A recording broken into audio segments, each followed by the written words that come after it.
ماذا لو قلت لكم إن كأس العالم 2026 بدأت أزماتها قبل أن تنطلق أول صافرة؟ وماذا لو أخبرتكم أن ريال مدريد قد يدخل أكبر معركة انتخابية في تاريخه باسمين من العيار الثقيل، هالاند ورودري؟ وماذا لو كان ليفربول على بعد خطوة واحدة من بداية عصر جديد تماما؟ كل هذا وأكثر في حلقة اليوم من الكورة مع شاكر. السلام عليكم ورحمة الله وبركاته. أهلا وسهلا بكم يا جماهير الكرة في كل مكان. معكم شاكر، وحلقة جديدة من الكرة مع شاكر نلف فيها حول العالم، من مدريد إلى ليفربول، ومن زيورخ إلى ملاعب كأس العالم 2026. دعونا نبدأ بالخبر الأكثر جدلا. أولا، أزمة جديدة في كأس العالم 2026. فيفا قررت منع دخول زجاجات المياه القابلة لإعادة الاستخدام إلى ملاعب كأس العالم بحجة السلامة ومنع استخدامها كأدوات يمكن رميها داخل المدرجات. القرار أثار جدلا كبيرا بين الجماهير، خاصة مع توقعات الحرارة المرتفعة في بعض المدن المستضيفة.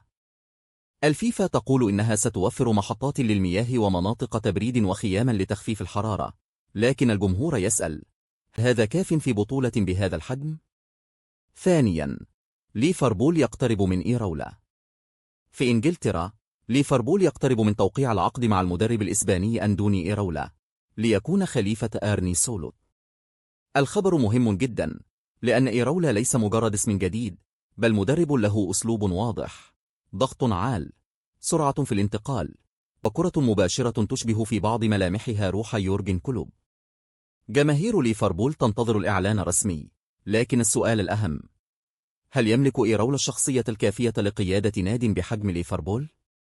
ثالثا، انتخابات ريال مدريد تشتعل باسم هالاند. في مدريد، المرشح الرئاسي إنريكي ريكيلمي رفع درجة الإثارة بعد أن وعد بجلب إيرلينغ هالاند ورودري إلى ريال مدريد إذا فاز بالانتخابات. لكن هنا يجب أن نكون دقيقين، هذا ليس اتفاقا رسميا ولا صفقة محسومة، بل وعد انتخابي أثار جدلا كبيرا. تقرير صحفية أشارت إلى أن مانشستر سيتي غاضب من هذه التصريحات، وأن ممثلي هالاند نفوا وجود أي اتفاق. رابعا، مورينيو قد يعود إلى ريال مدريد. وما زلنا في ريال مدريد، حيث تتحدث تقرير عن أن فلورنتينو بيريز قد يعيد جوزيه مورينيو إلى مقعد المدير الفني إذا فاز في الانتخابات.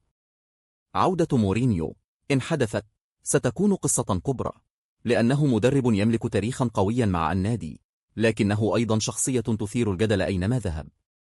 خامسا، ليونيل ميسي يضيف جائزة جديدة إلى أسطورته. ميسي توج بجائزة أميرة ستورياس للرياضة عام 2026، وهي جائزة كبيرة تضاف إلى مسيرة لا تحتاج أصلا إلى مزيد من البراهين. الجدل الآن ليس حول عظمة ميسي، بل حول السؤال الأكبر: هل نراه في كأس العالم 2026؟ وإذا شارك، فهل يكون ذلك آخر مشهد كبير في رحلته الأسطورية؟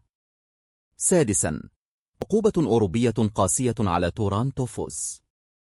اليويفا قرر حظر نادي تورانتو فوز الأذربيجاني من المشاركة في دور المؤتمرات الأوروبي على خلفية قضية مرتبطة بالتلاعب في النتائج. هذا القرار رسالة واضحة من الاتحاد الأوروبي: نزاهة اللعبة خط أحمر. سابعا، أستراليا تراهن على وجوه جديدة في المونديال. من أخبار كأس العالم أيضا، منتخب أستراليا يشهد قصصا جميلة، مثل استدعاء لوكاس هيرينتون وجاسون جيريا للمونديال لأول مرة. 1. شاب يبدأ رحلته، وآخر انتظر سنوات طويلة حتى يحصل على فرصته. وهذه هي جماليات كأس العالم، أحلام تولد، وأخرى تتحقق بعد صبر طويل. 8. جيل جديد يستعد لوراثة المشهد. بين لامين يامال في برشلونة وأردا جولر في ريال مدريد ومواهب أخرى تظهر في أوروبا، يبدو أن كأس العالم 2026 قد تكون بطولة تسليم الراية. جيل ميسي ورونالدو ونيمار يقترب من المحطة الأخيرة، وجيل جديد يقف على الباب مستعدا لكتابة تاريخه الخاص.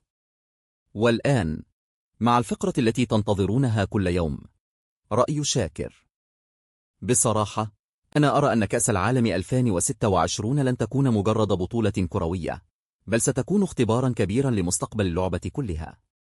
قرار منع زجاجات المياه يبين أن التنظيم سيكون تحت الضغط من اليوم الأول، خاصة مع الحرارة والمسافات وعدد المباريات. أما ريال مدريد، فأنا أرى أن ما يحدث في الانتخابات ليس مجرد دعاية، بل صراع على هوية النادي. هل يستمر في مشروع بيريز؟ يدخل مرحلة أكثر صداما ومغامرة؟ وليفربول مع إيراولا، إن تم الأمر، سيكون أمام تحد صعب. الجمهور لا يريد فقط مدربا شابا، بل يريد روحا تعيد أنفيلد إلى المشتعل. وبالنسبة لميسي، فكل جائزة جديدة تذكرنا أننا عشنا عصرا استثنائيا. لكن السؤال الآن، هل سيغلق ميسي الكتاب في 2026 أم يكتب صفحة لا تنس؟ أما أنا، فأعتقد أن المونديال القادم سيكشف لنا من هم ملوك العقد الجديد في كرة القدم. وبكده نكون وصلنا لنهاية حلقة اليوم من الكرة مع شاكر. اكتبوا لي في التعليقات، من أكثر نجم شاب تتوقعون أن يفجر كأس العالم 2026؟ وهل تتوقعون أن ينتقل هالاند أو رودري إلى ريال مدريد؟ كان معكم شاكر. أشوفكم في حلقة جديدة. السلام عليكم ورحمة الله وبركاته.